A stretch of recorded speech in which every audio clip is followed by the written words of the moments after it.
I do have it.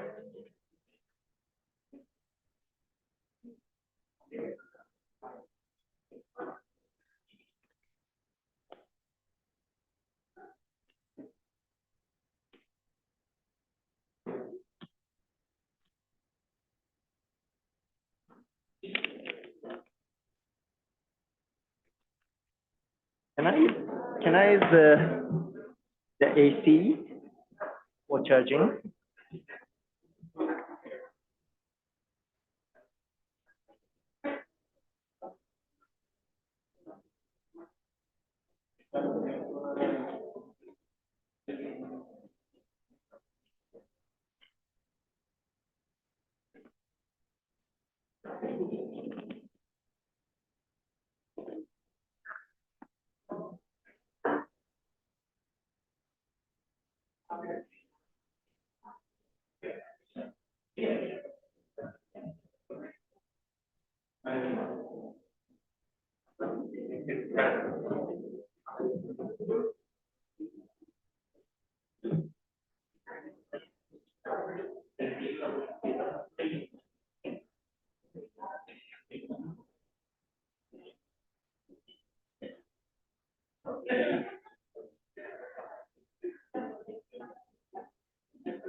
It says that there is a problem between the screen and the computer because your presentation is very heavy in bits, and the monitor doesn't have the capacity to show all the colors and all the sizes. So they suggest that it's possible you save the presentation and we use the other computer. It's possible. Oh, really? Oh. Yes. Because your English has more, it's more heavy, has more deep than the other one. So he's saying that probably you will not be able to show all the sizes.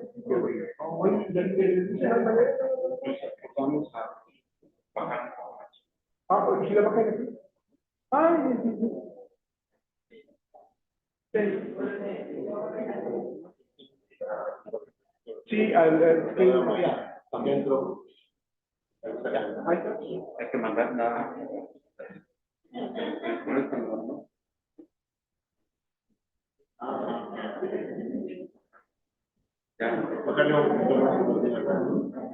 ahí también. I do the full screen. A ver, the full screen is different. Yeah, but still I can show that somehow. But the presentation, maybe because of the global.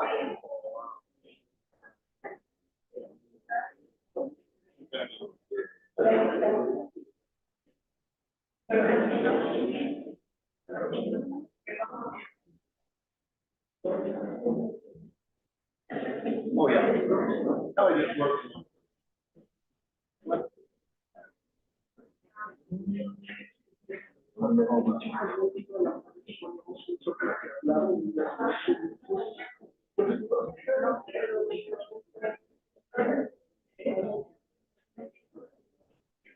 Y aquí te suena.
Así como la página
already used.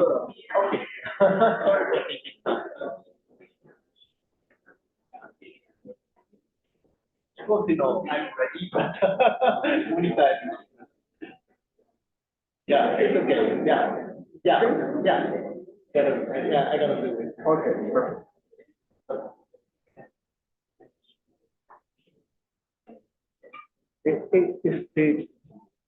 Marianita va a decir la colaboración con integra y luego, por supuesto, que dice la colaboración con el que representa que lo entregamos y todo esto, ¿no? La cosa se nota que lo hicimos juntos. De todas maneras, va a salir un boletín de prensa también. Ah, bueno. Sí, en el equipo. Bueno.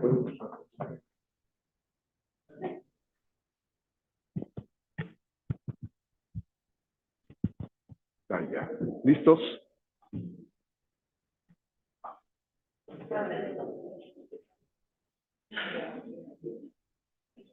Ah, pues sí, si no va a venir, sí.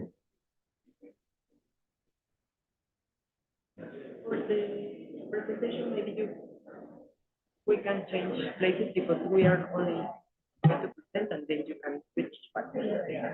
Yeah.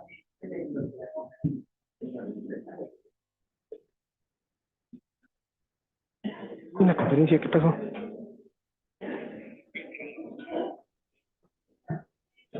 Órale, sale. Órale, ya, sale. Ándale, bye. ¿Listos? Ok. Vamos a comenzar. Buenos días a todos. Bienvenidos a la unidad de posgrado de esta Universidad Nacional Autónoma de México, la Universidad de la Nación. Y hoy tenemos el gusto de presentar a Eisuke Tachikawa. Eisuke Tachikawa es, en verdad, todo un personaje, es una referencia del diseño en Japón. Es un gran diseñador. Si ustedes ven su página, tiene más de 150 premios de diseño a nivel internacional.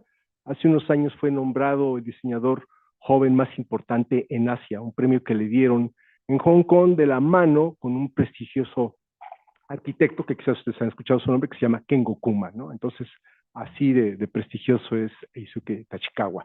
Y lo invitamos a México. Eisuke estudió en la Universidad de Keio en Japón, en una universidad de mucho prestigio, la universidad privada más importante de Japón, hay muy prestigiosa. Y lo invitamos a México a que viniera a platicar con nosotros en el marco de la celebración del 45 aniversario de este posgrado. Como ustedes saben, estamos celebrando los 45 años. Tuvimos un primer encuentro con el doctor Luis Rodríguez, que es profesor aquí con nosotros, y luego en agosto tendremos otro encuentro con Gabriela Rodríguez, quien también se encuentra en Melbourne, en Australia, pero que trabaja en unos proyectos interesantísimos de diseño y ecología y sustentabilidad. Entonces, como parte de las celebraciones, esa es la segunda celebración que tenemos en este año, y en agosto tendremos la otra con Gaby Rodríguez, y finalmente hacia noviembre tendremos el cierre de la celebración del 45 aniversario. Entonces fue un honor que nos aceptara venir. La verdad es que estamos muy contentos de que nos haya acompañado y que nos haya aceptado la invitación a participar en esta ocasión, ¿no? Él ha estado trabajando, Eisuke ha estado trabajando muchísimo en innovación, en creatividad. Ha venido trabajando con el gobierno japonés, pero también con la iniciativa privada, y no solamente de Japón, sino también de otros países en Asia. También ha estado haciendo cosas muy interesantes porque es miembro del WDO, del World Design Organization, es uno de los 12 consejeros del WDO, y también es el representante del WDO para Asia, ¿no? Con Makiko Somura y otras personas, buenos amigos. Entonces, es un honor que nos acompañe lo que ha estado haciendo él. Nos va a dar una plática muy interesante que cae en el ámbito de la innovación, del diseño, de la sustentabilidad, pero él se va a enfocar muchísimo, tiene una teoría muy interesante que es la evolución de la creatividad como parte de la evolución del ser humano.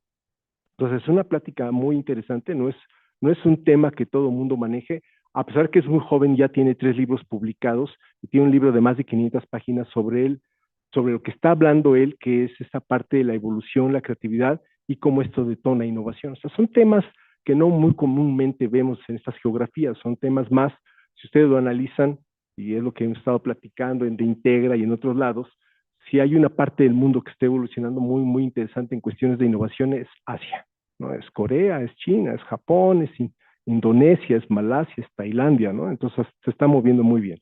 Entonces, bueno, un honor que nos acompañe el día de hoy. Y cedo la palabra a 2 queridas amigas, 2 egresadas de este programa, ¿no? Alumnas también del doctor Salinas, de Ángel en algún momento, que son Mariana González de la Rosa, quien, como ustedes saben, Mariana es nada más ni nada menos que la presidenta de Integra, que de Integra es la Asociación de Escuelas de Diseño Industrial, es el organismo más grande en México que agrupa a todas las escuelas de diseño industrial, y a nuestra querida Erika Cortés, que como ustedes saben también es directora de la Escuela de Diseño de Limba, ¿no? Entonces, bueno, estamos bien flanqueados.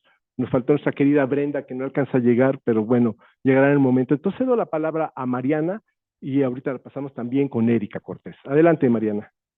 Muchísimas gracias. Gracias, Julio.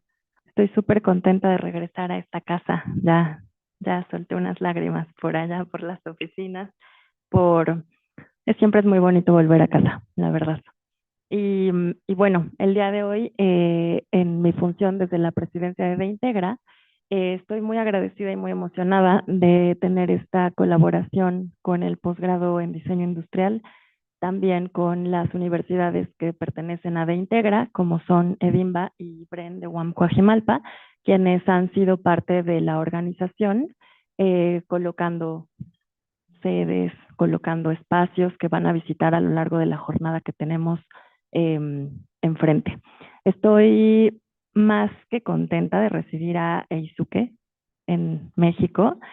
Tuve la oportunidad de ir a Londres para firmar desde Integra un acuerdo de colaboración con la World Design Organization, donde ahí coincidimos Laura, Julio, y bueno, a partir de ahí empezamos a pensar cómo podemos generar vínculos que nos lleven a hablar de diseño desde distintas fronteras para poder transformar nuestra realidad. Y la importancia para nosotros como escuelas, distintas universidades, distintos espacios universitarios, es vital generar estos vínculos, estos puentes que nos suman como visión. Y tener a Eisuke el día de hoy en México, que va a compartir en todas las sedes que van a ustedes a vivir los próximos días, bueno, es la materialización de cómo el diseño une fronteras, une visiones y une diversidades y lo pone en común para transformar desde el diseño a una mejor realidad. Así que esperemos que lo que van a vivir a lo largo de estas siguientes sesiones pues sea también un aprendizaje transformador para cada una y cada uno de ustedes. Me da muchísimo gusto que lo vayamos a experimentar. Gracias, Julio. Gracias, Mariana. Vamos a ver si alcanza a llegar hasta allá, querida Erika. A ver. Okay, this one.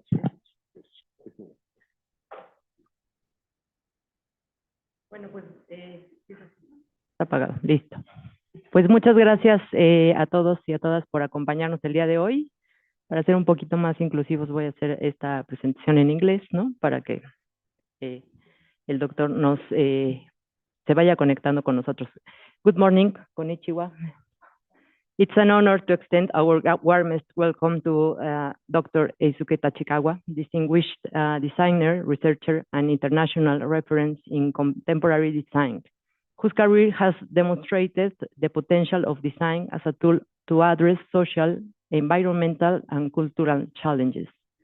As a director of the School of Design, Edimba, I am truly pleased to welcome him to this space of dialogue and exchange with our students, as well as with the academic communities joining us today. Through his work at NOSIGNER and his collaborations with international organizations, universities, and communities around the world, Dr. Tachikawa has advanced a vision of design committed to sustainability, social innovation, and the construction of more responsible and human futures. I would like to especially thank to Mariana González de la Rosa, President of the Integra Association, for her support in making this visit possible. Likewise, Maestra Brenda Garcia for her efforts in coordination with UAM Coajimalpa, giving this strength to this important academic partnership. I also extend our gratitude to the authorities of the National Institute of Fine Arts and Literature, Alejandra de la Paz, Aide Boeta, and Deborah Chenillo for supporting initiatives that enrich the education of our students, communities, and encourage academic and cultural exchange. And in particular, I would like to thank Dr. Julio Frias for his initiative and commitment in promoting this interinstitutional collaboration for the benefit of our students and for making this possible. We are confident that this gathering will open new opportunities for collaboration, reflection, and learning for all. Mekishiko o yokoso. Tachikawa sensei.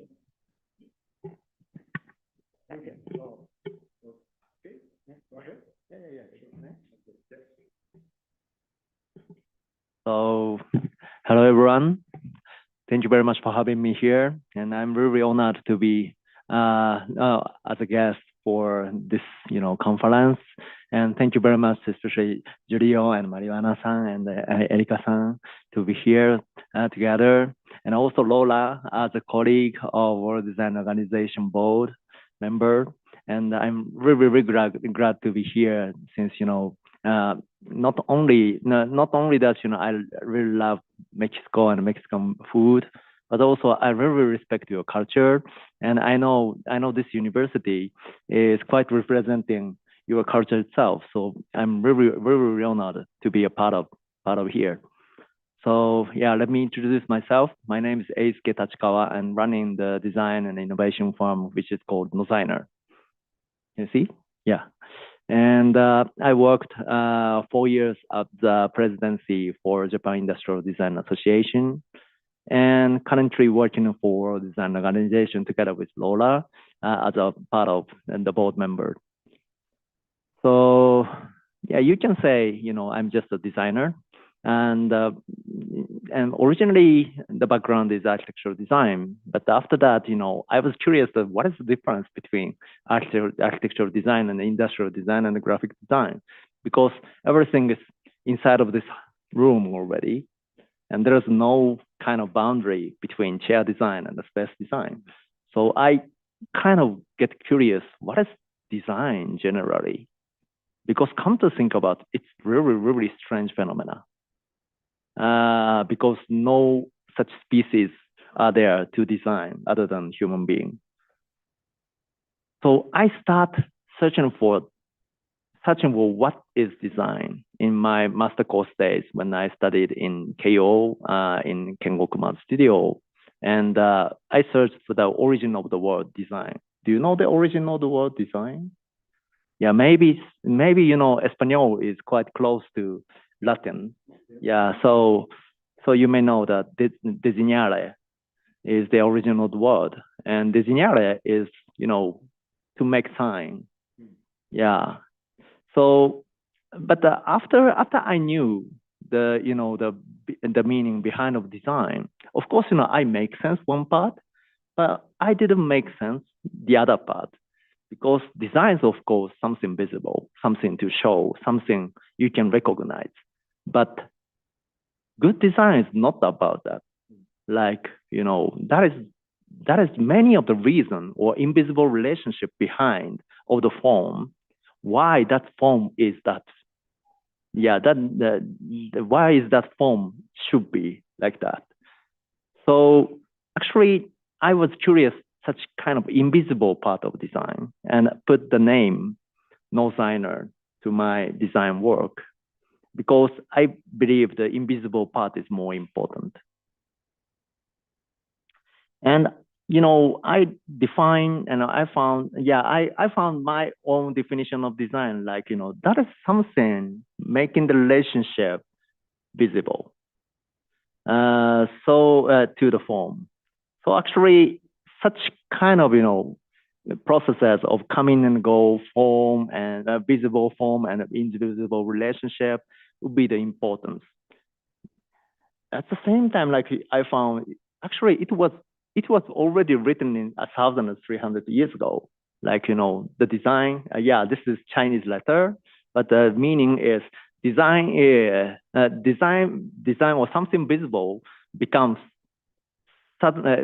invisible, and invisible becomes visible. Like design makes relationship make design. So yeah, like, I was haunted, like, to know how to design and to know what is design. So I became designer suddenly when I was university and started my own design career as a designer without showing my true name. And later I had a kind of impact or chance to reveal my name. But about 5 years, I worked kind of anonymous designer without my name. During that time, once I had a speech in Guadalajara. Yeah, I'm sure in 2009 or 8 or yeah, that is the last time I came here. But anyway, after that, the designer became my design office work, design office name, and working many kind of social challenge related design. I'm not showing this time many about my portfolio because it's not so interesting for showing like, this is work and this is great work. But yeah, I would like to express the thinking behind of that. So, but let me try to show what kind of work recently we did. For example, we helped designing the new bank together for the electric company in Japan for decarbonization. Or sometimes I do make the application for calculating how much CO2 they are generating. Or I'm now inventing the kind of biochar generator, kind of incinerator for making the char, because that is good for agriculture and also carbon decarbonization as well. Let me skip. Sometimes I worked for the renewable energy company as a board director for circulating the renewable energy in local.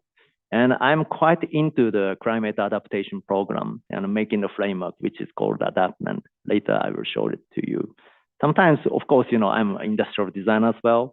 So sometimes I do design lightings with using the raw materials and sustainable as much as possible. And sometimes designing the space design for, this is a kind of you can say this is a doctor for the plants in your house, so they can cure. And you may know my work because actually, every moon-shaped lamp in the street you can find is the copy of my work. From 2011. Yeah, that is quite pity that I forgot to put in the patent on that. So yeah, actually, you can find in the Amazon, and actually even some of them are floating into the air. So yeah, actually they already surpassed originals from China. But anyway, yeah, and often working for disaster prevention, sometimes working for such disaster aid. But this work is quite, you can say, famous because literally, they published a lot. Every household in Tokyo metropolitan government, actually, in total population of Tokyo is 20 million, so almost the same as Mexico City. Actually, Tokyo metropolitan government distributed every household. We do have about 7 million. So they published 8 million copies. So this is one of the largest publishing for disaster prevention in the history, I think. So, or during the COVID, we also do the kind of, information aid for distributing the way to make, for example, you can make the face shield from A4 clear file with 30 seconds by 3 cut. Or let me skip. But yeah, sometimes branding and sometimes running the hotel, which renovates the 200 years old houses. And sometimes rebranding the oldest tea house in Japan. Sometimes designing noodle, and sometimes reinventing sake liquor. Yeah, so you can think this is a tequila from from Japanese sake. And we have a kind of technology of using vacuum for making spirit from genuine sake. So you can imagine that it will extract the essence of the taste of sake. So I'm curious how it's gonna go if we use this technology to tequila. Yeah, it will be really tasty. Yeah, because it will not put the heat to make. Let me skip.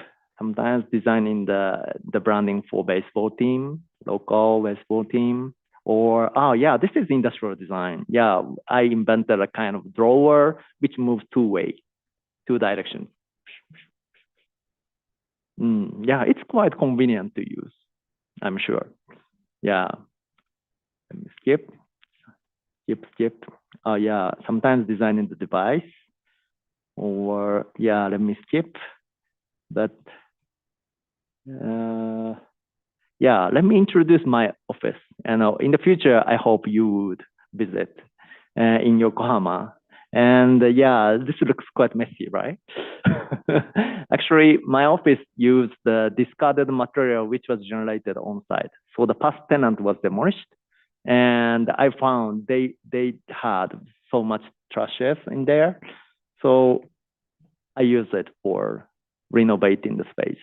So most of the materials are from debris on site. So it's kind of rare to saturate on site. But anyway, that is NOSIGNER, and we are quite working for such kind of social challenges related design with multidisciplinary way. Sometimes special design, sometimes industrial design, sometimes branding. Quite recently, I became the AI engineer recently. So yeah, I'm now developing the new technology of audio guide. Later, I would like to show I just made UNAM's audio guide yesterday. So yeah, later I would like to show you. But yeah, anyway, today I want to spare my time for more to explain about not the result of design, but the process of design, how to design, because that is quite studious. And as I mentioned that I was always curious, what is creativity? Because as I mentioned that it's quite strange phenomena, and often it deals like a talent or some given ability, like you cannot train or learn because it was given. But is it true? Right? Yeah. You already know that somehow your ability of idea get improved after you study, and there is some kind of great step forward to nurture creativity, but it was not structurized, right? You need to realize by yourself. So if you think creativity is a talent, then that may be the failure of education, because that can be studyable, learnable. But actually, it's very strange phenomenon, because more than 90%, literally, in incountable part of 98% of our DNA between chimpanzee and us is mutual. So almost the same, but they cannot design, but we can. We do make microphone. Yeah, they just shout. So it's totally different, but actually, as a species, it's very tiny difference made that possible. And what is that? And one thing I also curious is that human being, I mean Homo sapiens, has 200,000 years history. And when we start designing, when we design, for example, necklace or arrow and bow, about 50 to 70,000 years ago. And within this 200,000 years, actually our DNA have not changed much, like more than 99.8% or something. It's the same. But actually, only 1/3 of the history of human being we are designing. What is that? Because if it's about talent, then 2/3 of the history of human being have no talent. But it's totally not true, right? So, yeah, it's really curious. What happens to human being? Why we can design? And, if you, of course, most of you are you are designer and you try design. And not only,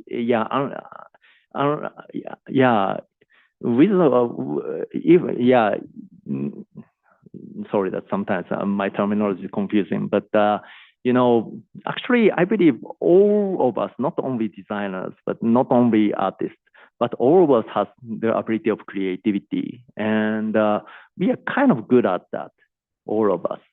But sometimes, some quite great work happen because of, for example, him. I could be in Mexico now. Because of him, I could drive to here. Because of them, maybe the world is peace. But yeah, actually, there are so many geniuses. But if you carefully observe, for example, he disguised to be a bird. He also tried to integrate the engine to such glider, and he influenced the Wright brothers, and now the era of airplane starts.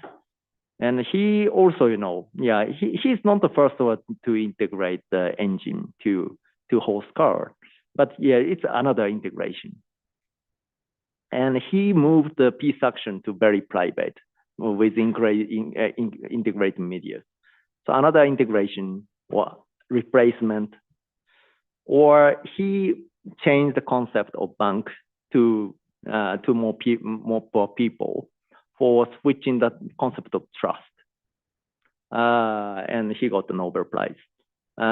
So actually, he moved the target, and in his case also, he integrated internet. He removed the button.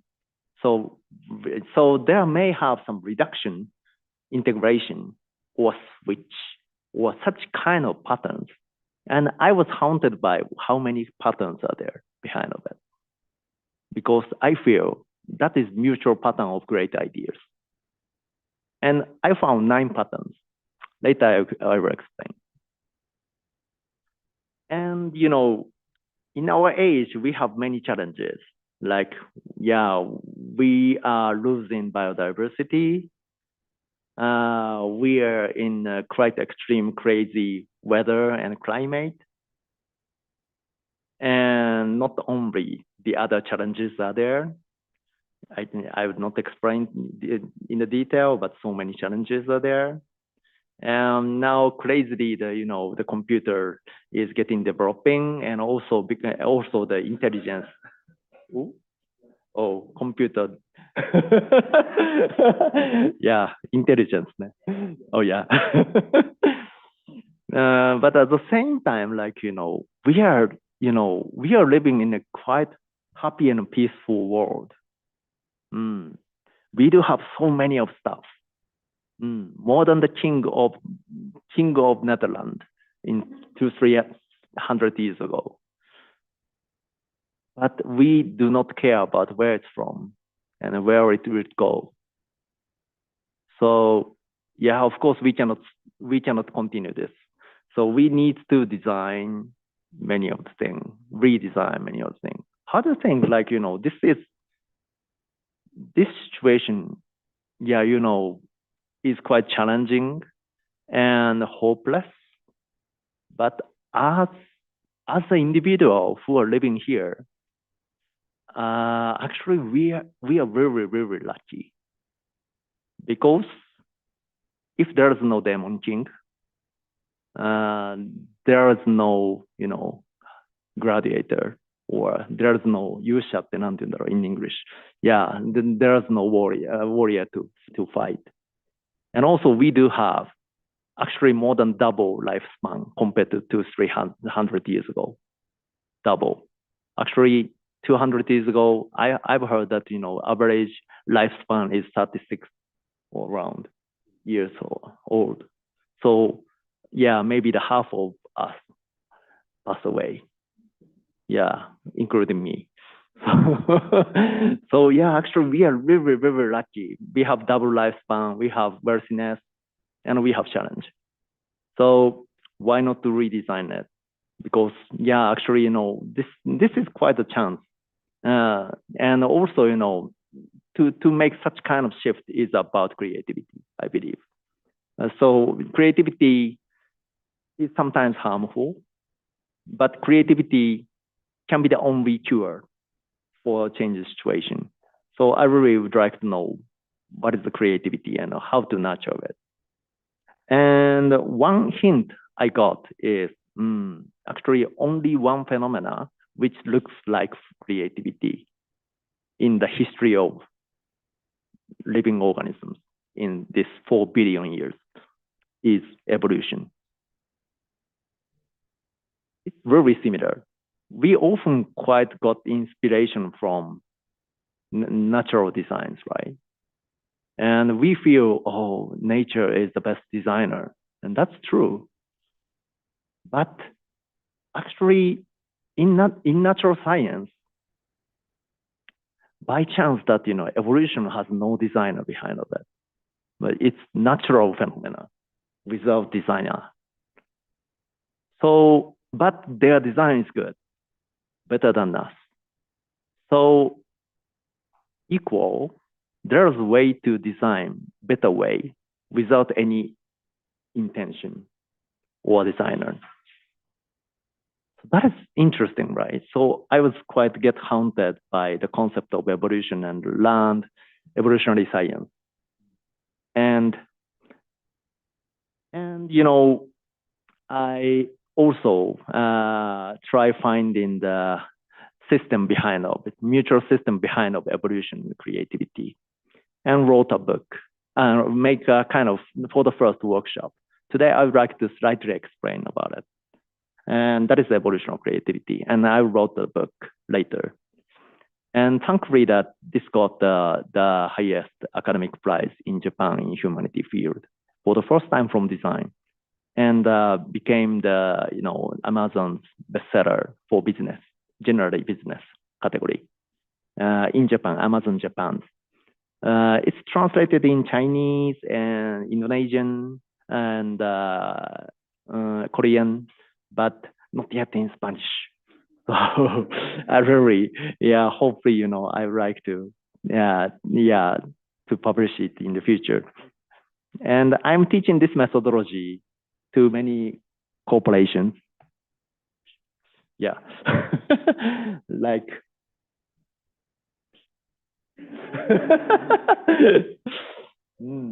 Okay, have many challenges, but like Toyota or sometimes Sony or Muji or such, more than 70 corporations, and some universities as well, including Keio, which I'm teaching now, and now honorably in UNAM today. Thank you very much. And so let me get into the concept of evolutionary creativity. So, if you try to make something, you may realize that, there are very tricky way of thinking you do. Like you need to make something new, right?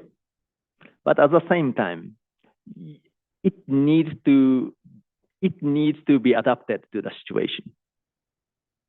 So actually, for making something new, like, that is, so-called making the idea or ideation or processes, is to be crazy or to make error. But if you propose just error, then yeah, that will not satisfy your client or yeah, your professor or somebody. Oh yeah, but if so, like making the design or making the ideas like to be crazy and to be sure, right? Yeah, you need to be new like crazy, but at the same time you need to be sure like the explanation should be better than the existing cases. So someone get giving up the new thing so that to follow the existing way. Someone stick to the new way, but they feel they were seen like the crazy people. But we need to go kind of intermediate way of crazy and sure person. But at the same time, like newness is quite relating to contingency, like making errors. And also, the way to find necessity through observation is like, yeah, so it's kind of between of contingency and necessity. Do you agree with it? And have you ever about natural selection?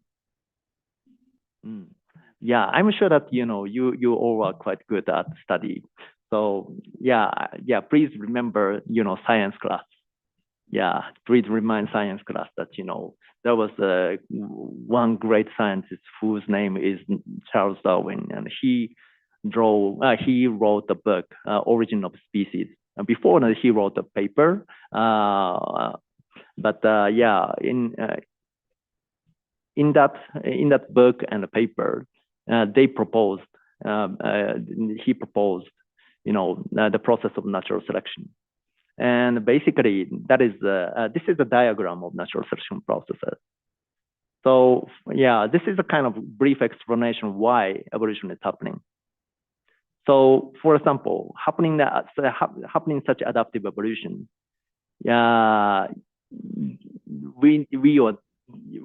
they need to have mutation. That's a kind of the random error. Like we do have the differences. So in here, of course, we have quite common DNA, almost the same DNA, but everyone looks quite different, and everyone has quite different character. You and your brother have quite difference, right? And that is mutation. Easy to understand. So such mutation will make variation. And among variation, of course, there's no goodness or badness. But in each situation, there may have some kind of some trait or some trait which have slightly having higher survival ratio. For example, if higher height of giraffe has a more chance to have meal or more chance to have mating, then the average of the height of giraffe is getting higher and higher after generation and generation of 1,000 or several 10,000 times of such generation. Actually, the average height will getting higher because that is the adapted trait. That is so-called the phenomena as adaptation. So yeah, so after one generation, slightly select the slightly higher height of giraffe, and after mutation, yeah, of course, lower and higher height of giraffes are there, and again it will be selected, and average will change. That is natural selection. So with this process, you can explain after a million years, actually giraffe is designed very well for seeing around or for fighting with lion with chicken or for take cover from the place or actually it's amazing that giraffe children just get woke up just right after the birth. So that is the kind of the result of adaptation. So you can say this vertical line is result, yeah, we do have quite well-designed body or the, system with some variations getting together like us. But actually, as a process, there's two processes: mutation and selection. And I observed this structure and found, oh, this is very similar to what we are doing. Because as I mentioned, what we are doing is about how to be crazy and how to be sure, right? So actually, we need to have the ability to make error. Yeah, if that is about evolution. And we need to find some necessity because, adapted result is about necessity. So in other words, if we can train how to be crazy and how to observe the situation in diverse way, we may be able to cycle inside of our head. That may be creativity, because there is no phenomena other than evolution like creativity. And actually, some psychologists already proven there's two intelligences. One is fluid intelligence, and the other is crystallized intelligence. And Raymond Chattel, who is legendary psychologist, proven that such kind of fluid intelligence to try something new, the ability of try something new, will be maximum in 20 years old, for example, and getting reducing. So like the students may have the higher ability to make to do something new, but at the same time, we will nurture the ability to not to fail because of the knowledge and observation. So actually, it will be saturated around 40 years, 50 years. So actually, we have a tendency not to fail, but afraid to fail. So we need to be careful. I'm 45 already, so I need to be crazy more. But for students, for example, for younger students, you need to be sure more to observe and to see the theme behind of it. Because because such craziness will be eliminated sometime. But if we can say this is the structure of creativity, then we may have trouble because current education system is quite not following it. Like we are eliminating errors, for example. And also we are not properly teaching how to observe the thing. So I get into more about what is the system behind of evolution, because I wanted to know more about what is mutation in evolution and what is what is selection, natural selection in evolution. And as I mentioned that I was haunted to find a pattern of ideas, and I found it in mutational pattern. So let's go. Let's go. You need to be crazy. You do. Is it kind of difficult, right? to make just crazy, but actually, if there is a guideline to be crazy, strange about the guideline to be crazy, but there may be kind of easier. And I found 9 patterns to be crazy to make error, and that 9 patterns, interestingly, is mutual in invention or design or art and evolution. Why? My hypothesis is actually, the system of making error in DNA is almost similar to making the error in language.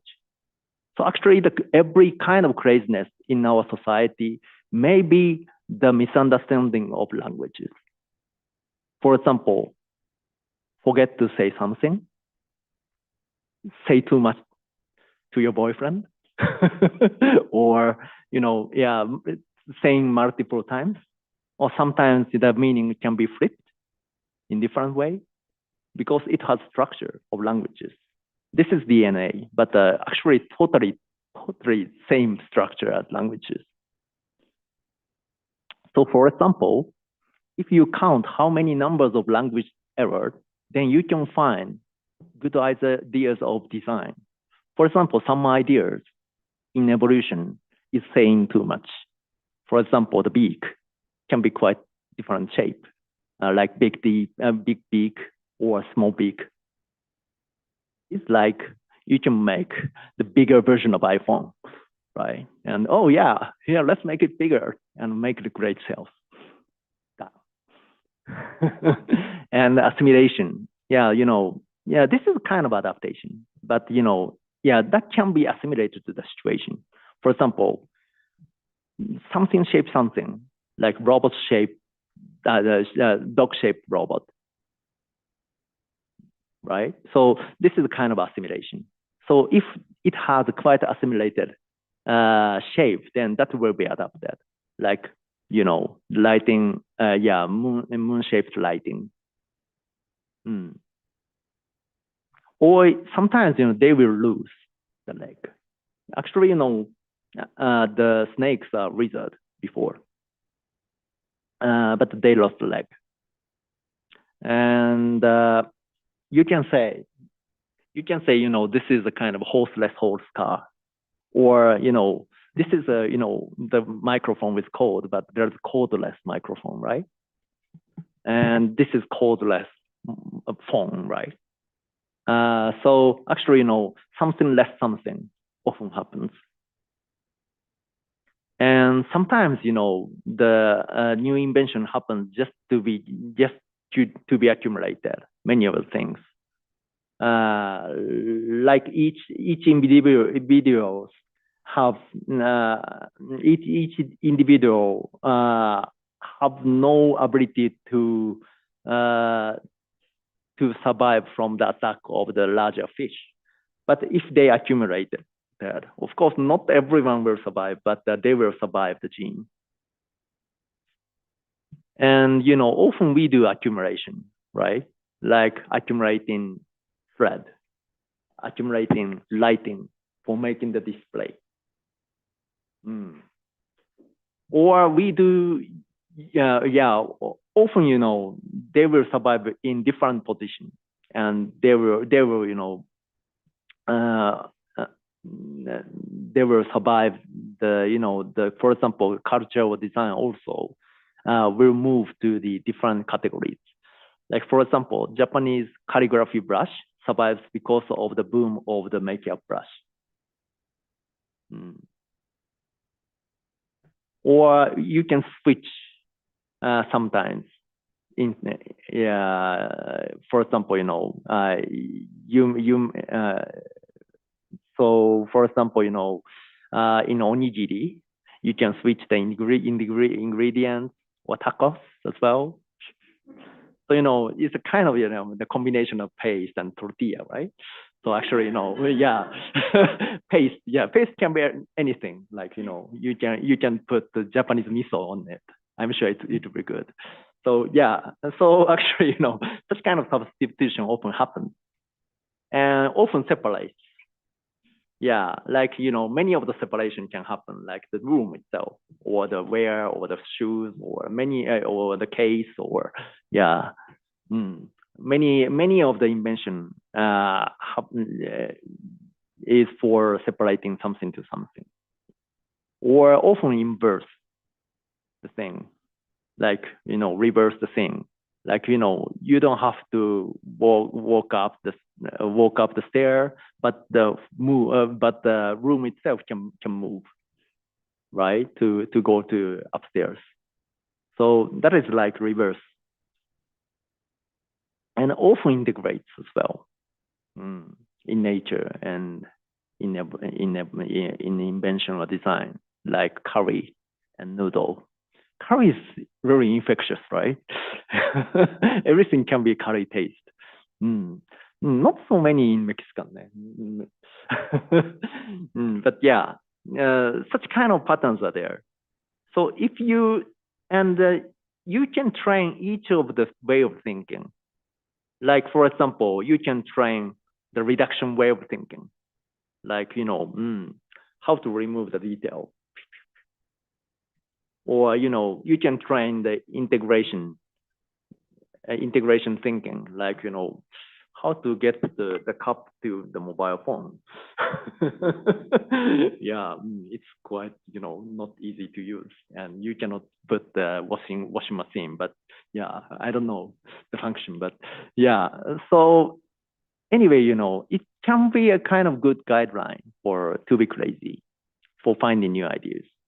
But at the same time, like most of the ideas from them are crazy, just crazy. So actually, no function. Yeah, not working properly, but it's good, because if you provide 100 ideas, then I'm sure 1 or 2 will be great. But yeah, coming the kind of right question now, how to define goodness? And that is the more important part to be designer as well. So we need to have the ability of observation. And that is the kind of, how to see the system behind of adaptation. And actually, of course, natural scientists often do the observation, like why that evolution happens, why that system is good. And they already find many ways to observe the thing. And as a designer, of course, we do observation. Yeah, right? Yeah, like, making this glass.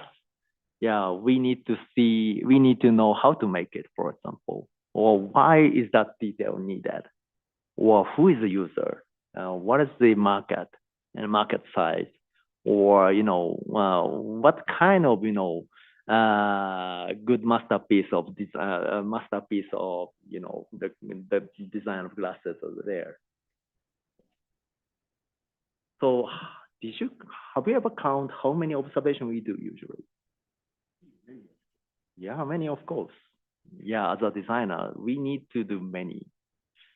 But if I say, but we may do only 4, how do you think? Yeah, actually, yeah, of course, yeah. So, but I actually counted how many observations we do. And I found quite good way to put the kind of bigger folder, every observation into it. And that was inside, outside, past, and the future. Because only we can observe is space and time. And space is about inside and outside. And the past and the history and the time is about past and the future. So if you observe 4 of that, then we can do every observation. And yeah, for example, for example, knowing how to make it is to observe inside, or to know the composition of the product is to see inside, and to know the market is to see outside. To see the material, where the material comes from is to see outside, and to see the variation of the existing glasses is to see the past. And yeah, if we forecast the trend, is that about future? So to see the future. And actually, there is one quite amazing scientist who got the Nobel Prize winner, whose name is Nicholas Tinbergen, who is the founder of behavioral science, behavioral science. Yeah, science. Yeah. Sorry, that some terminology in English is crazy. Yeah, behavioral science. And he found that how to observe the adaptation in 4 kinds of ways. What kind of development they did, and what kind of system they have inside, and what kind of behavior they do, and what is the phylogenetic historical relationship from the past. And that 4 he proposed. And I found, the observation of the developmental process and seeing the system inside is almost the same. because just seeing the inside. But yeah, of course, that's about existing animals or living organisms to observe. But we do design for future, right? So I put future together, and I found every kind of natural science observational way can fit to this diagram. For example, and even it has a name. For example, inside, to see inside, we call it anatomy. And in anatomical studies, there's morphology, like seeing form, and physiology, like seeing function, and embryology, like seeing how to develop it. So yeah, every industrial designers are doing it. And the historical study, of course, we need to know the variation, masterpieces of design, for example, that is taxonomy. And we need to see the slight difference there of iPhone 17 Pro and 16 Pro, very tiny difference. And that is a comparative anatomy. And, there's a kind of phylogenetic tree of chairs, grasses, or everything. But we do not teach this way yet about design. And in ecology, of course, there's a kind of ethology to see the behavior. And we need to experiment. And also, geography, like, geographical relationships are there. And we do know about the system network behind of it. And also, we do use data like forecasting and backcasting. So actually, each of them is quite fundamental way to observe designs as well. But actually, there is no fitting now with natural science studies and design. Actually, it was quite great fit, or actually, it was integrated about 200 years ago, maybe. But somehow, we separated. Like, design is already not in the science. But actually, legendary designers are scientists. So it's kind of pity that, yeah, actually the way of observation is the same, and the way to be mutated is the same. And we can learn more. Oh, yeah, sorry. Thank you. Yeah, we can learn more from natural science. So I start connecting natural science to design studies and teaching it as a process of innovation. Like, for example, if you train anatomical ability of yourself, then you need to decompose the thing, and you can observe the detail and meaning of the details. And if you observe about ecology, like, you need to know who is the user, or what kind of networks are there, and what kind of behavior will generate, or what kind of relationship of the materials or systems or societies are there, or yeah.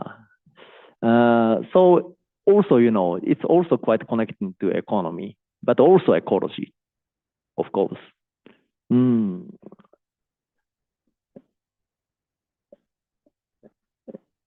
And of course, history as well. We need to know the masterpieces first, right? Every designer needs to know about it. But yeah, after carefully observe why such evolution happens, then that's a quite accumulation of innovation. So the point is, like, if you learn history of great designs, then you may have chance to put your work in the history. And we do use data. And, this is the very first glass in the history. And he was a kind of drawing artist and painter. So you can say graphic designer on the time. So actually, every data science was from graphic design in a way. But, it's also separated. And also we do have great ability of backcasting, like, how about it? Yeah, this is a space colony from NASA's concept picture from 1970. But yeah, this influenced lots to Japanese animations, for example. Yeah, so yeah, anyway, Anyway, if you, for example, if you could structurize every observation and every process of mutation, then it can be kind of quite get easier to think, because this is the diagram which I draw, but yeah, the creative process and evolution is kind of similar to this diagram. Like this, you can say this come and go process is generation, and after several generations, it will make the kind of spike. But sometimes it will evolve to the different spikes. So actually, this is a process of adaptation, but also this is also the process of divergence. So if it goes to the different spirals. And also, if the structure is similar, then I can say, for example, to be crazy, like mutative ability, and also to be sure, like selective ability, is what we do from childhood. For example, I have 6 years old and 4 years old children, and they are very crazy, and they do try something new and some errors. So do not scold them. They are training mutative ability. And also, also they are quite observing the things, like the effect. So that is the kind of the process of theme selection. So for example, they often gather many kinds of things.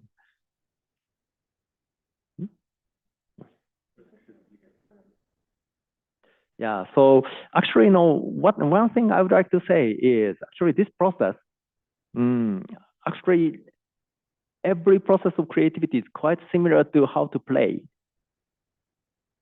But after playing a lot, then you will get higher spike, and nobody can surpass maybe sometime. So actually, in the society, often we do need to have the top result first. So we need to copy the existing better way. But actually, if you would like to surpass the existing cases, then you need to play around. Like you need to be crazy around them. And also you need to observe carefully what kind of relationships there.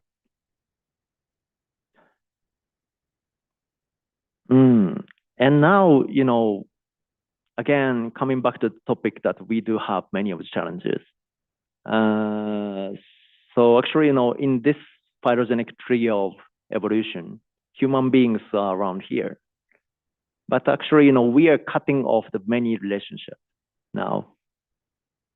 So, but at the same time, we do have quite a chance to change, because we do have another intelligence as well as AI, or we do have many of the chance to develop technologies. Of course, we can make ridiculous way of design, like making the missile to kill people. But we can save the animals as well. So actually, we have kind of, the chance to evolve many of the things, because now, now or never is the time to redesign many of the things, because we design only for quite short and quite a narrow space. But if we could have the imagination for expanding the time and space, so I really respect your culture, because you have quite a strong respect of the time, like the ancestors, and also the nature. So actually, I believe, to nurture creativity is the expansion of this kind of ability to observe the thing. And also, after realizing some missing piece, why not to try something new? So let's do it together. So thank you very much for today's lecture. I wanted to explain slightly more about some other projects, but yeah, later if I had a chance, I would explain. So thank you very much for today.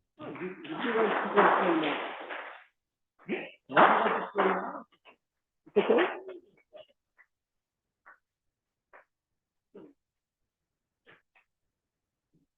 Oh yeah, Julio accepted me to try to explain what I wanted to explain today. So let me spare 5 minutes for doing it. The first, this evolutionary creativity has actually in total slides 600. So today, I just wanted to explain the very slight part of it, but actually, if there is a chance, actually from tomorrow, I do have the chance to make the workshop. So I would like to explain the behind of these, the way of thinking, like how natural scientists think, like designers. And one thing is that. The second thing is along with that, as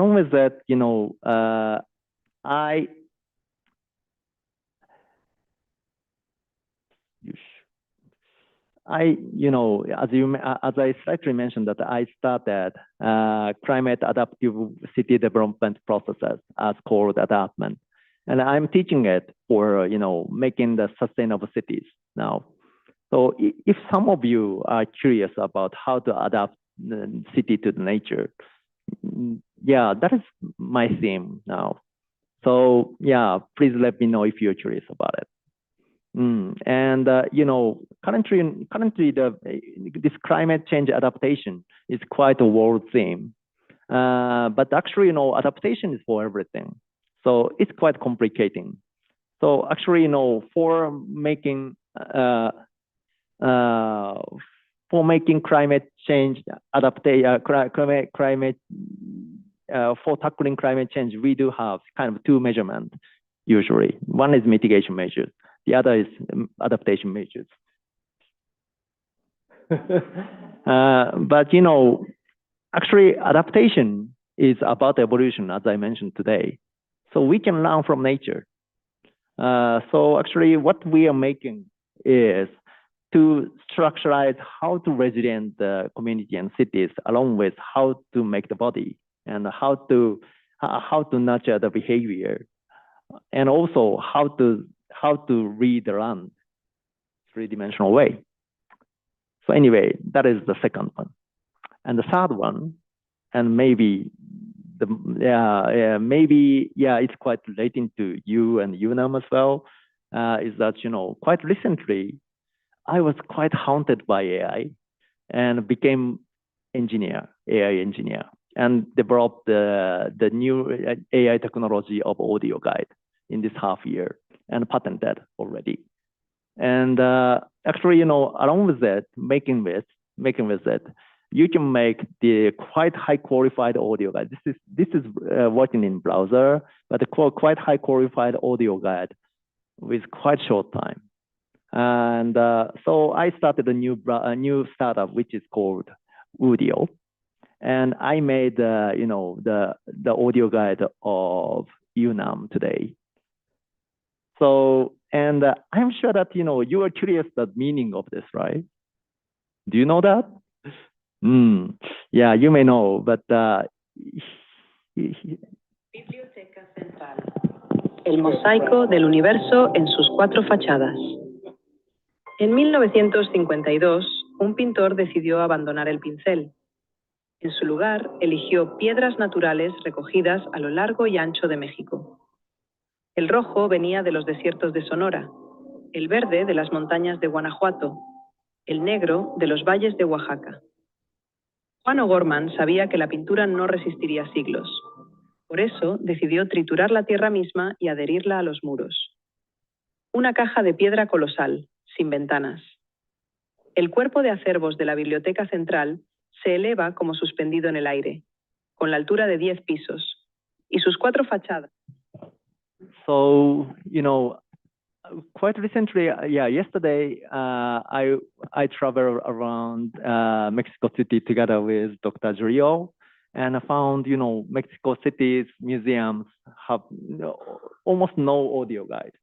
So I really would like to work with you and, providing this audio guide technology together, because this is the very first audio guide. You don't have to invest. because of the shortness of making it as well. So we can earn money together. So I'm providing this to, for example, already, you know, Japanese largest zoo or some quite prominent museums are already accepted our proposal. So actually, you know, usually for making this kind of audio guide, you need to spend lots of money, like $1 million or something, to develop the system. But with our system, actually, you know, they can start for free, and two contents are free, and from free they will charge to the audience. So so we can earn the profit together for conserving the heritages as well. And also, this is the very first audio guide which integrates the donation system. So you can instantly donate after listening it. So actually, you know, why I'm making it is we need to invest more about longer time and space, like the nature and the heritages. But always, you know, there is a gap between it. So actually, we need to have some touching point to connect them together. So I hope I can work. Yeah. Thank you. So yeah. So I hope, yeah, keep working together with you for Mexico City as well. Thank you very much.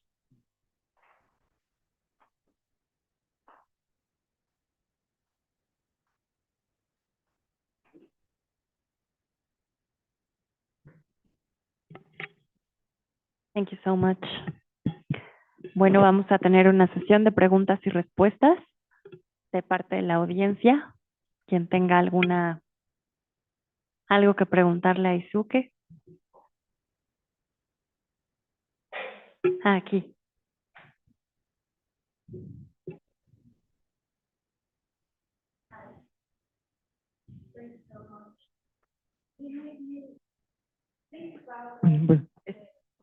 No? Okay. Now, yeah, perfect. Thank you.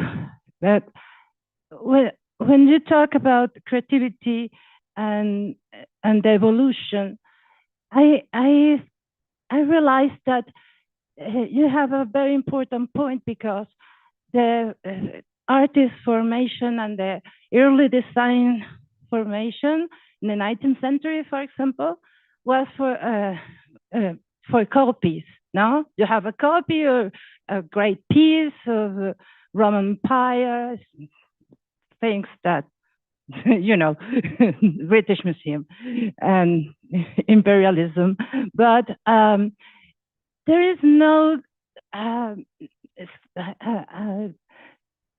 space for real creativity as you presented.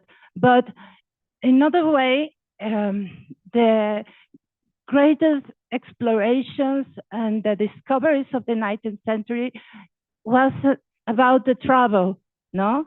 And I think about Darwin, because all those images that you present was about a travel of a haunted man, because he has a broken heart and start a journey. And in the journey, I know you know the book, the sketchbook of Darwin. It was incredible. It's images and just some schematics, and all the theory was, I think, and just lines. So in that way, we have now a very strange feeling that the EI will take our place, no? But you now are advanced the time and become EI engineer. But this is another way to place ourselves in a new challenge, that the creativity is not just make a line, but is to make it a travel, as you put, I don't know, I would like to ask you, especially about the new frontier of AI. Thank you. Thank you very much. Can I answer first? Frontier of AI? Yes. Thank you very much. Actually, as you may realize that this structure is quite similar to intelligence itself. And a quite recent study of AI, actually some of them already got a research paper about using evolutionary system into AI system to reduce the electricity or efficiency. And so what I'm now challenging is making the AI model. Currently, I'm starting already because I believe this kind of structure is quite functional. So one part is actually AI and human is now competing to dominate energy because they look kind. They look quite, they look kind and helpful, but actually, what they do is to consume so much energy. So actually, how to reduce such impact of AI is very, very important matter. One thing, and the other thing is how to deal with AI, because AI looks quite invincible and quite smart, but actually they do lie. So you can imagine AI currently is like of course super kind, but at the same time they would lie and they will forget. So they are like Alzheimer. So so they are like Alzheimer, but also they are quite genius as well.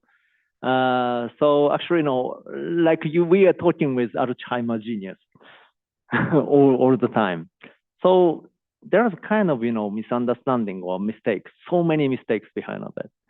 For making this audio guide, I spent this half year actually and it's not the exaggerating, but more than 10,000 times I built the application.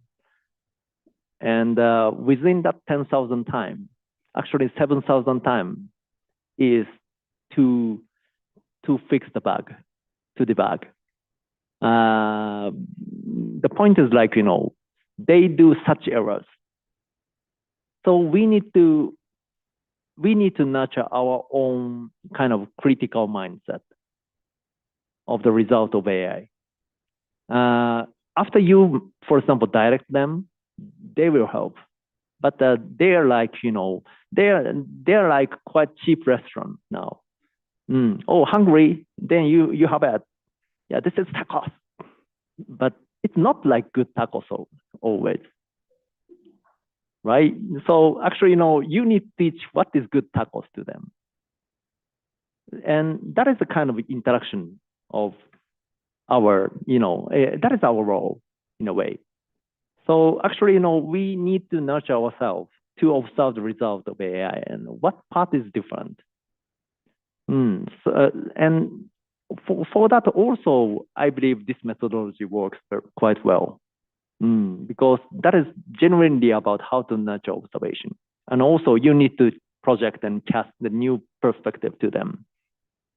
Because usually, creative result is not something existing one, but something surpass the existing one. So actually, such change or mutation will not happen only by AI. You need to cast some kind of,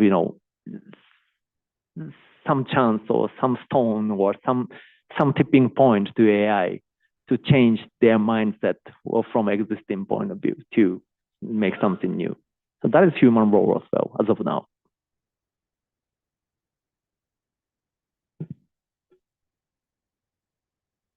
Hello. First of all, Tachikawa-san, thank you so much for this conference. I'm very eager to know more about these ideas about creativity and evolution. And actually, my question is more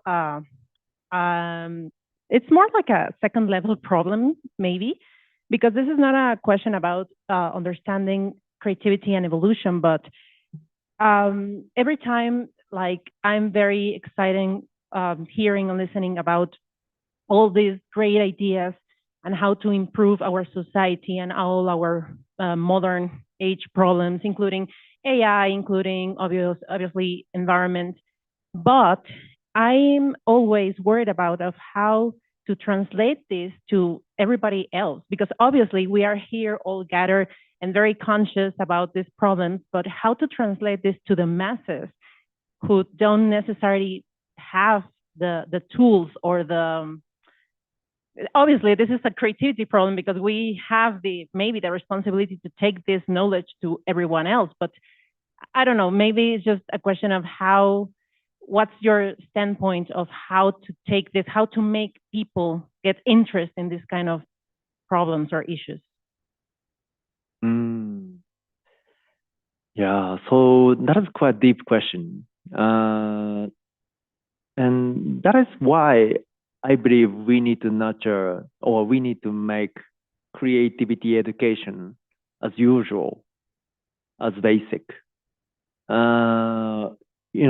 Because until after you get by chance enter to design school, architectural school, or some school which is relating to creativity, for the first, you forced to be crazy. Right? But that is very, very, very studious experience. Like, you need to differ. You need to make something different ideas. But come to think about every research field or every specialist need to have such mindset. And usually that is not nurtured by school, but like, daily life in childhood. So that is quite huge missing piece for education, because current education is quite relating to how to nurture labor. But that part can be quite switching to AI, especially knowledge workers. So again, we need to go back to liberal arts in a way. And that is quite a kind of basic concept of course, university art as well. But the liberal arts is literally liberal. In Greek era, there was a kind of liberal, the people, liberty people. How can I say in English terminology? But yeah, Jews, liberty people, and the other, other slaves, or other category of the people. And the liberty people need to learn the way to study how to think like liberty people, and that is the start of liberal arts. And in that time, there's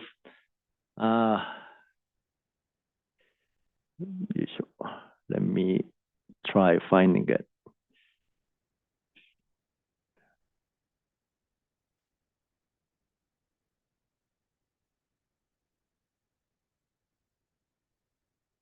So in the time, there's kind of 7 disciplines of the liberal arts, and especially there's a kind of 3 disciplines, which is called grammar and rhetoric and logic.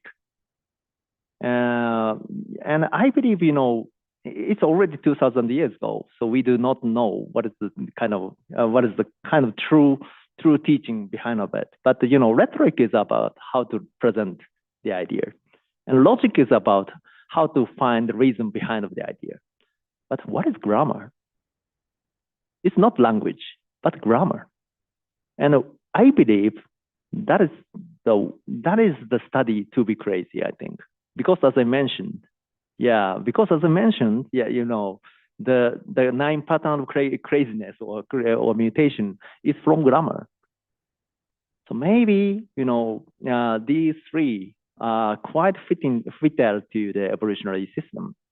But we may need to recover such kind of process such kind of, education. Like, we need to nurture such logical way of thinking and presentation, and also to be crazy as grammar. So actually, design studies have everything, and architecture study as well. My background is there, but so actually, these, like, we need to put this, design studies not put as quite minor category of studies, but every actually researchers or every professors need to have some design mindset in UNAM, I believe, for example, in every universities. So let's go forward.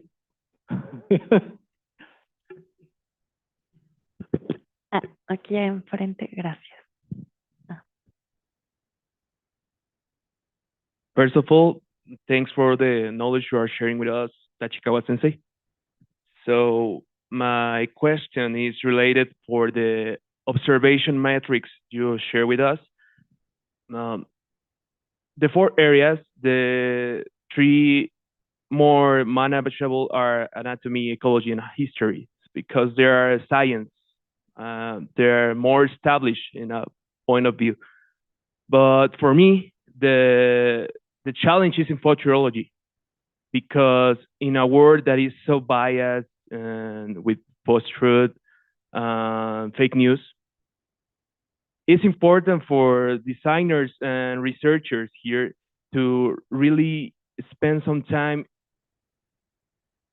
in really be worried, not just to be crazy, but to be sure what is the future and what is the direction that is inevitable. As I thought you shared with us in some of the slides. The question is, do you have some strategies for us to really study the future, to forecast or backcast in a better way and not be foolish by these biased opinions of fake news? Thanks so very much. Thank you. Great question. So let me skip the several hundred pages for explaining the part of future forecasting. So as I mentioned that for example, Japanese animation is quite influenced by NASA's study, right? And you may know Gundam. Have you ever heard? Yeah, you like it? Okay. Yeah, actually Gundam is the story about fighting with human-shaped robot. And that is crazy. There's no reason to fight by human-shaped robot in the space, especially. There's no reason. But for making that reason, that imagination with reality, they did quite a great job. For example, maybe because of this picture, they kind of imagine the situation ecosystem that already human beings lived 100 years in the space, and after 100 years, there's a kind of conflict between space race and Earth race. And they had a kind of, fight in between, like, I don't know, USA-Mexico border. But yeah, that is quite, quite understandable gap in a way, because they do have different belief and the different lifestyle and different quite life, of course. And if there is kind of, inequality. So they make a kind of ecosystem story. And also, they very, very carefully draw what kind of systems are behind of that human-shaped robot. For example, who is the manufacturer and who earns the money from that, or what kind of technology is behind of that. They carefully explain. And every SF science fiction has similar kind of style, like they put the ecosystem and they put very detailed explanation. So, for example, for dealing the future from the diagram of this is like this. For example, to predict the future, we need to deal different paths. For example, this anatomical path is maybe the path of technology. Like, what kind of scenario of the detail can be happen? Like, what kind of new technology happens? And that is of course influential to the society. And this is the path of society. What kind of change society will happen? For example, after the for example, we can quite easily imagine the quite extreme climate. After quite extreme climate, and after AI's development, what will happen? Because AI will, in a way, accelerate climate change. If, for example, it's about energy. So of course, we can predict the kind of energy fight between nation or between AI and human, right? So that is, and also, that is sometimes hopeless future, and sometimes we can imagine hopeful future as well. Of course, because of the AI's development, some part of industry can have more efficiency. So what's the kind of intermediate solution? For example, after AI and after kind of such short-termed, short-sighted society happens, then we may need to put these technologies to more longer and broader ones. So I wanted to make audio guide because of that. So yeah, so how to deal with the futures like that. We do not know. Nobody knows about future, but we can kind of find some direction of technology or some direction of the society. And actually, one thing designers or one thing creators are great is that, we do not have to give up because we can design. If some missing piece is there, if we make it, then that may connect in different way. Usually AI will eliminate labor or also consumes so much energy. But if AI has some ability to save the forest, that is great, right? I'm also now making the audio guide, forest conservation audio guide as well, along with that. But yeah, so actually, we can make many scenarios around it. But if we do not have the careful observation of both, then that can be quite, childish as a science fiction. But if that story, that myth, that narrative can be believable, then on the time, we do have both. Like we have, we have quite concrete hypotheses with inside and outside. And I believe designer can do it.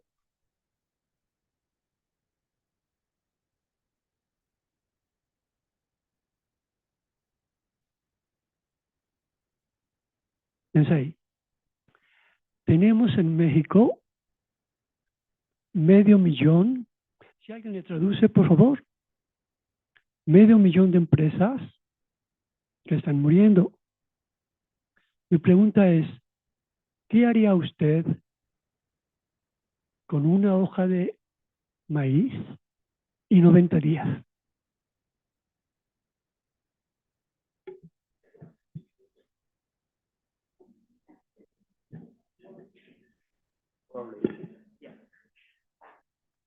Probably.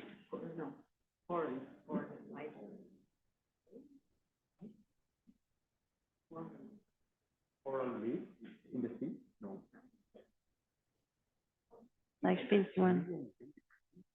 Es que no hay que 500,000 de personas. Yeah.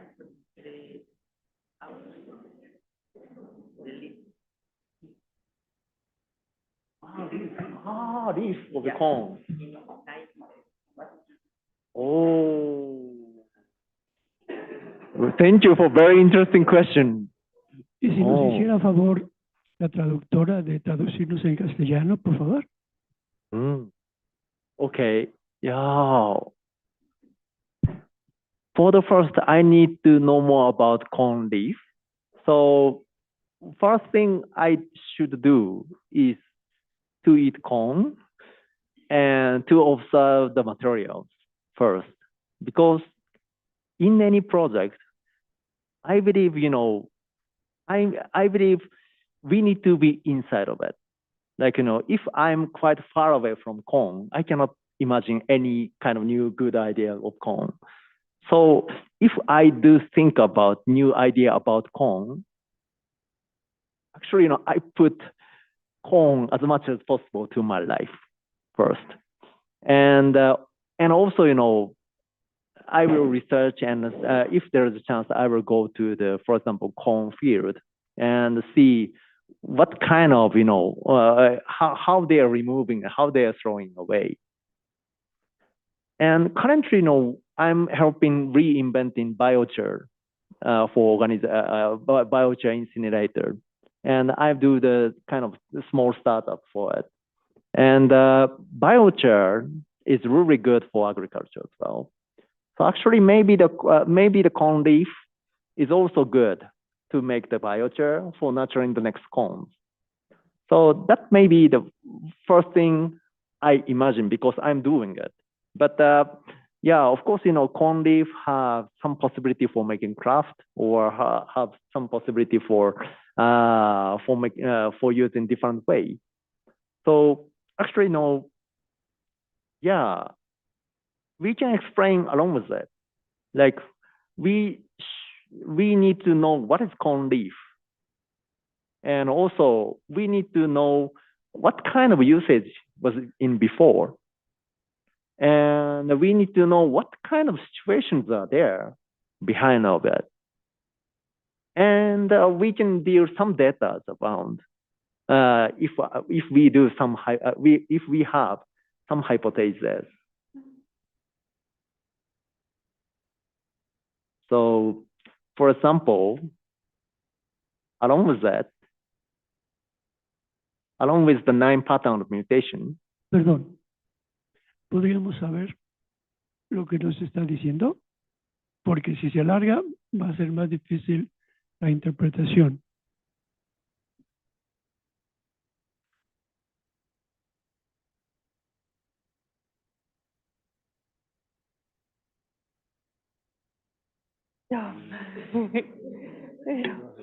Qué complicación. Bueno, alguien me puede ayudar también, pero lo primero que dijo fue que para saber de una respuesta sobre el corn, tenía que traer el corn a su vida, o sea, tenía que traer el maíz a su vida y empezar a consumir cada uno de los aspectos alrededor de esto para poder decir algo. De ahí. Y de ahí está trabajando con este modelo que nos está mostrando, diciendo que para entender como la complejidad de un problema necesita primero tener como esta cuestión de la anatomía, después pasar a la historia para saber cómo se ha utilizado en el tiempo y después entender el contexto, ¿no? Para poder, digamos, como plantear un escenario futuro. Enough. Thank you. Thanks. ¿Alguien más desea hacer alguna pregunta? Allá arriba. Hi, quick question, just quick question. Well, thank you for your presentation. I find it really insightful. Actually, I'm doing my PhD research about creative process connected to design methodology and everything. So, well, I want to ask you if you have your book in English or something, because I saw it is in Japanese and Chinese, and I was looking for it in Amazon, but I cannot find it. So is there a place where I can find it? Yeah, thank you very much. I really wish the English version possible, and I already have the brief translated version. Translated version. Yeah, but not yet been published. So we are now searching for the publisher in English, and there's one agent who is searching for it, but not yet found. And of course, never in Spanish as well. So I really hope in the future, cooperating with UNAM or somebody to publish it.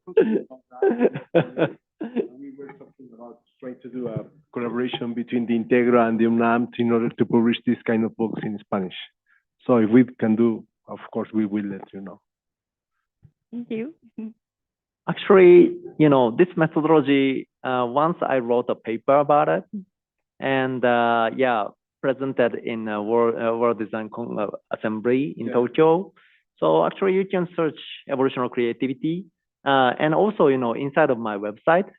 Actually, my website, because after I became the AI engineer, I tried several experiences. One is that, how about to translate my website as much as possible? And my website has 33 languages. And of course, Spanish is there. Even actually, I differ Spanish and Catalonia here. So of course, you can find Spanish content here. So please read about our design in here. Thank you very much. Can you hear? Oh, yeah. Well, first of all, thank you for your time and also listening to each one of our questions. My question goes, you mentioned working with the government, and it's no news that in Mexico, industrial design is still struggling to have these real weight in the government and business decisions. What changed in Japan to make that happen, and how long did it take? Also, thank you very much, and I'm very excited for the upcoming workshop. Thank you. Actually, no.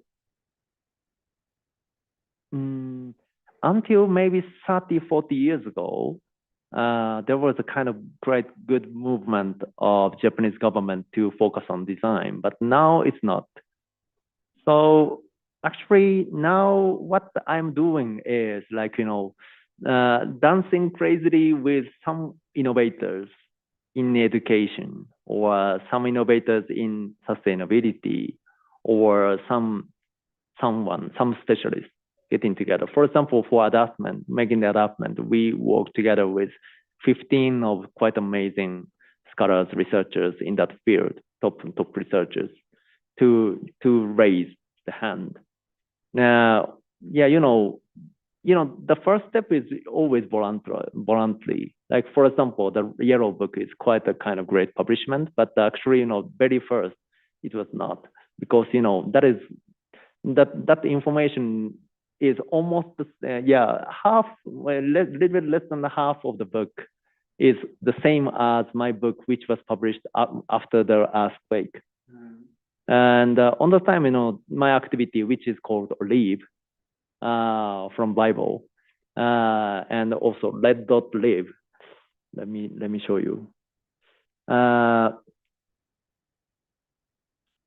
So actually, the very first,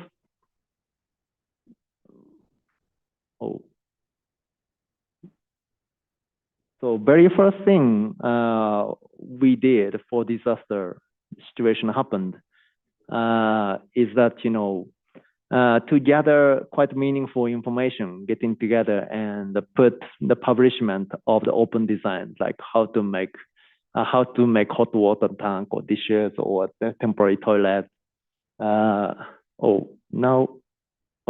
Sorry that, now the screen is not working here. All right. Oh, yeah. This is Live, Japan Live. And on the time, we published the book after several months. And this book became quite a great publishment later, but it takes 5 years from there. And in that time, on the time, I just started the wiki right after the earthquake, like 20 hours later. And I could thankfully supported 200 members of the supporters or volunteers to gather some meaningful information to survive the situation. So I spread it together with them about the information. And that is fully voluntary. Nobody paid, but just my wish to do it. And later, I could have a chance to make the survival kit together with Tohoku people. And later, I could publish the largest number of the disaster prevention book. But that is just a result. But always start is the action by ourselves. So it's not like, governments there and they are having a good strategy and designers there. But designer can do the first action by themselves. And sometimes it will coherent to the governmental vision.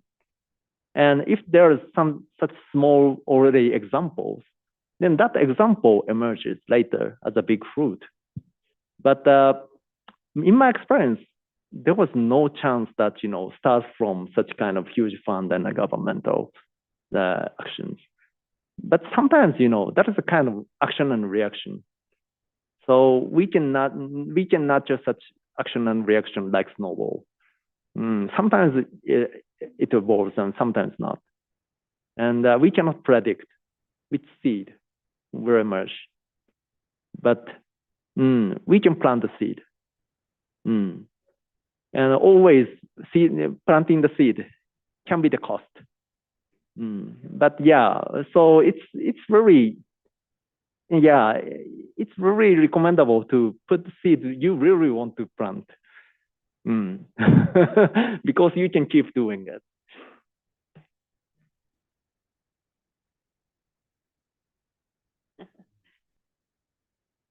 ¿Cuánto tiempo también? Perfecto. ¿Alguien más? Por acá. 3 más aquí. Cuento. Hello.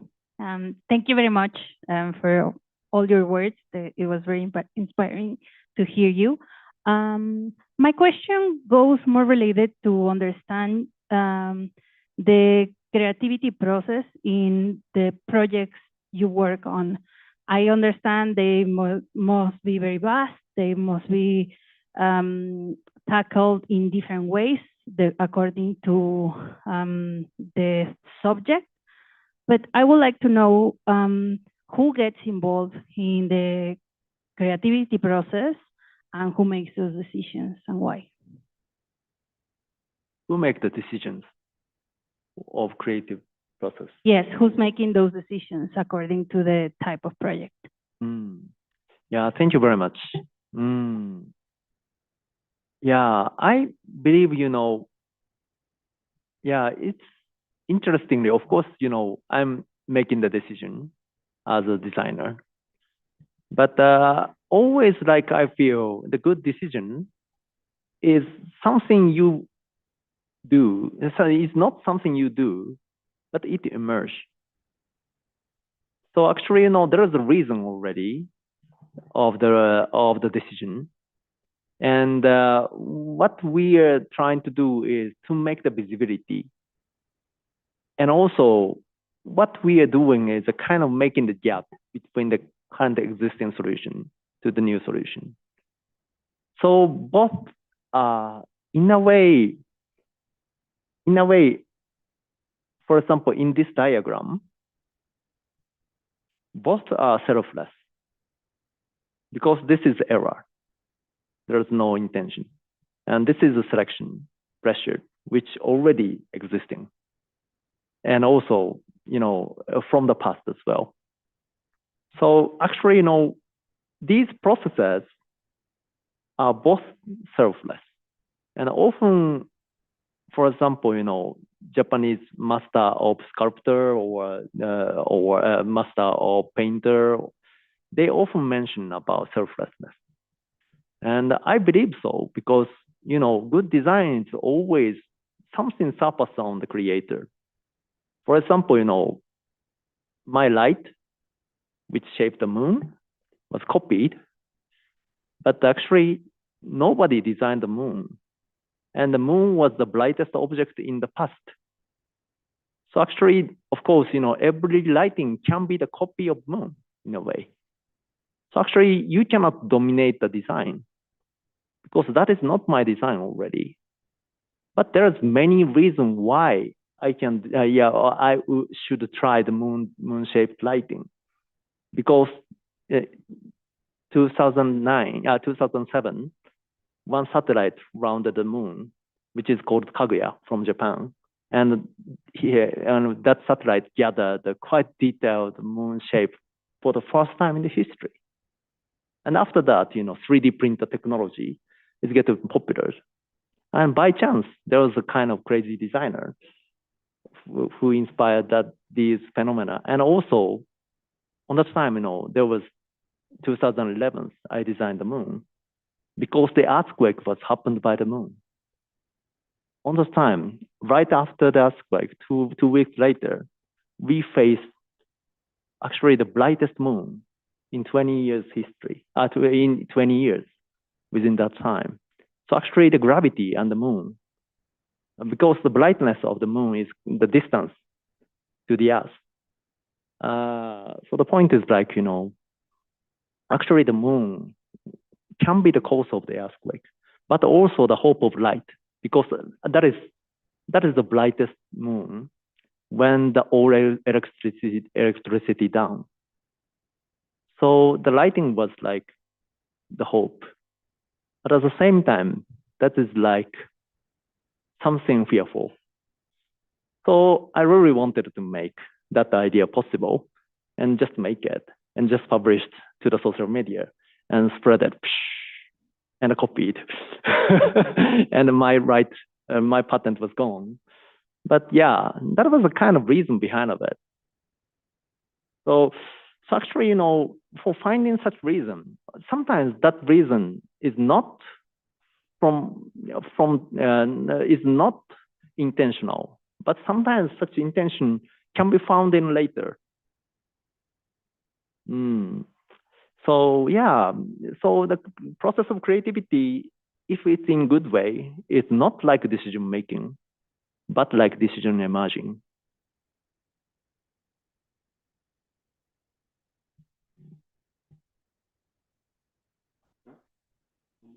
Había y aquí adelante también. Y allá, ¿no? Ella y esta. First of all, Tachikawa sensei, Mekishiko e yokoso. Oh, すごい。So thank you very much for your inspiring lecture. So I'm deeply fascinated by your concept of fluid intelligence and crystallized intelligence, and how design like human pedagogy thrives on adaptation through child's perspective and wonder. And I believe great design must be indirect ad hoc, which means it remains timeless, and because it has that liquid capacity to adapt to time and space while expanding its impact on society. So across diverse cultures and the world, and its understanding through core elements like water, earth, fire, or even metal, and each having unique qualities and capabilities, from fluidity and stability to transformation. So my question is, do you believe liquid design exists as a fundamental state? And how can design embody the specific qualities and capacities of these different elements to truly evolve? どうもありがとうございました。Could you tell me the question again? Yes, like, do you believe design has these core elements, like in the nature, like liquid, water, earth, fire, metal, and also five like elements. All these qualities to transform society?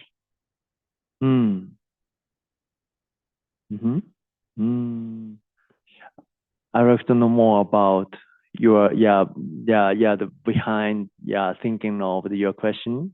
You are curious about five elements, and you are curious about how to re-implementing these to the society. Very deep.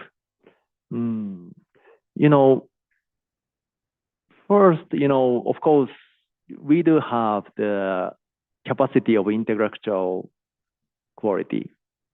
So I believe, often we designers are trying to make something simple and try to find a kind of fundamental rule behind of it. And I do believe fundamental rules are quite simple always, but such simple rules often can be, ignored or can be kind of, not emerged.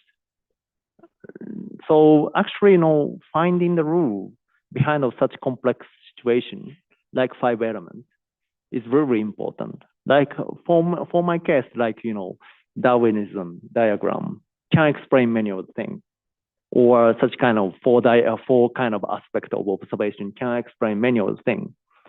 So I don't know much about 5 elements yet, but if we set such kind of 5 elements to the society again, we may lose the perspective of some function of 5 elements, which explain the complex thing beautifully, simply.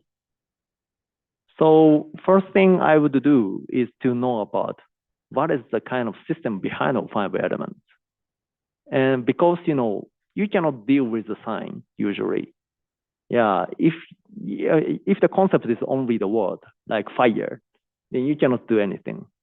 But if you know the meaning of fire, then you can adapt that fire system to the different places. So actually, and often such, such belief in the past has such, wisdom for explaining complex things beautifully. So the first thing I will do is that, to know about it. And finding the similarity with existing solutions and reconnecting it.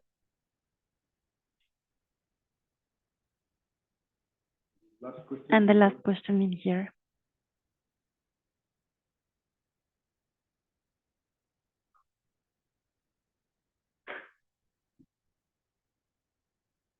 Hi. Thank you, Mr. Eisuke. How are you? Well, with this information that you're giving out to us, I have like a really big question. Right now we're facing a really dark picture in humanity as a whole. And we're seeing a lot of problems in our cities, in our society. I think this is one of the biggest crises that we have faced down with the climate change and the economic change that we are viewing right now. But my question is more up to like how we can integrate these elements of adaptation, mutation, selection, invariation, and as well the use of the AI as a whole to generate a better picture, or what are we thinking about our cities? How are we planning to eliminate these openness and these problems that are existing as well? They're acting as a whole individual to problems that exist in our cities, in our societies, in a larger or in a smaller scale. So where is the use that we can take, and as well the use of our own, I'm sorry, I'm kind of nervous, of our own ideation in the panorama, or what do we want to be as a whole, and where we should send our resource to. Thank you. Yeah, that is quite always I'm thinking of. And now, yeah, the past question also had a kind of perspective about AI. And, now it's quite an interesting time that, we can raise question, and actually best teacher instantly teaches us. But he is Alzheimer. So he knows everything, but he forgot our question. So they will not give the question to us, but we will give the question to them. Yeah, them as AI. So have you ever questioned, for example, something you would like to change? For example, you mentioned that, you may have some dark societal vision after, maybe several decades. And for example, inequality, corruption, or many other things. Yeah, I've heard, now Julio is fighting for corruption.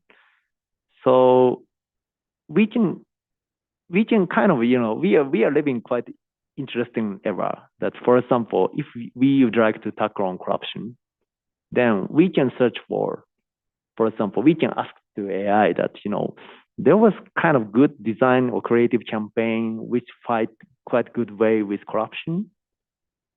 Then he or she will write down 10 or 20 of existing great cases.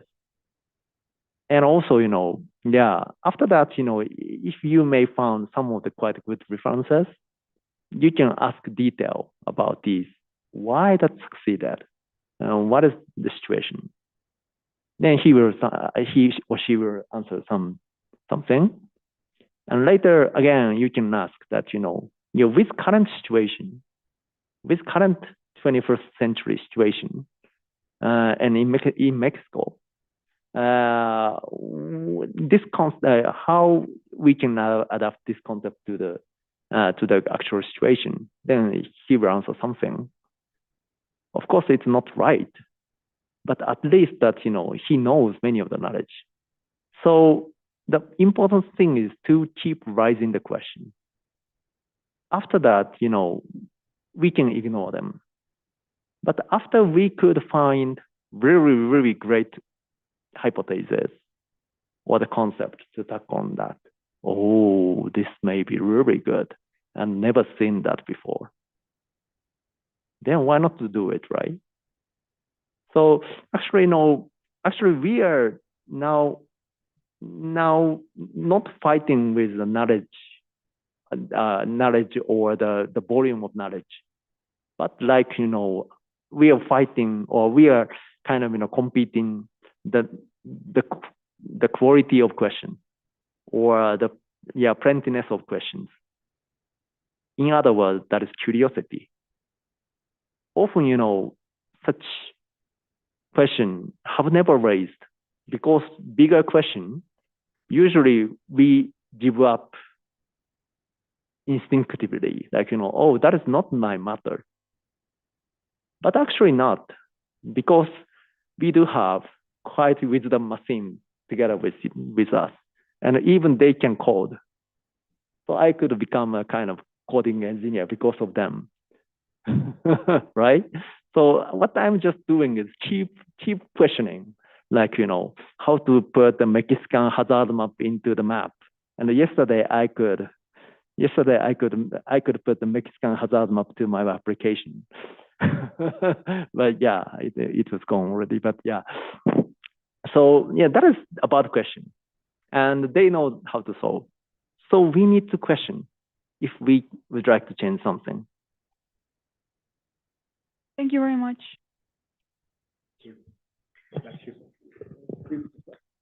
Muchísimas gracias a todos los visitantes. Esperemos que en los siguientes 3 días tengan un provechoso taller junto con Eisuke.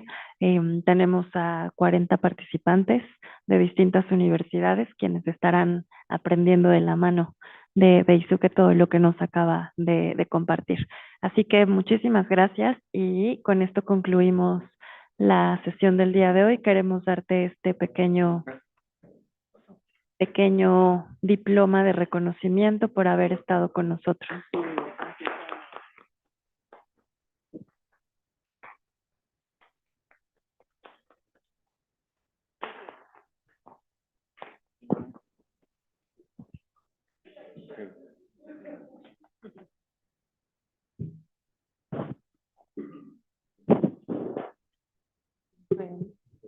Gracias. Can we take picture together? Ah, yeah, sure. Yeah.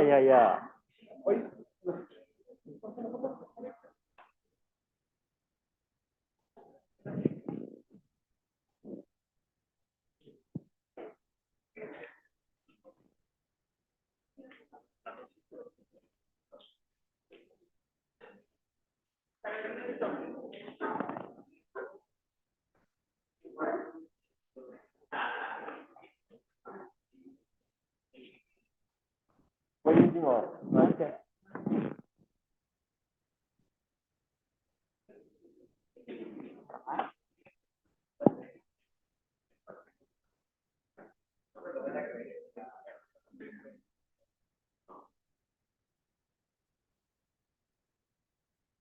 Muchas gracias.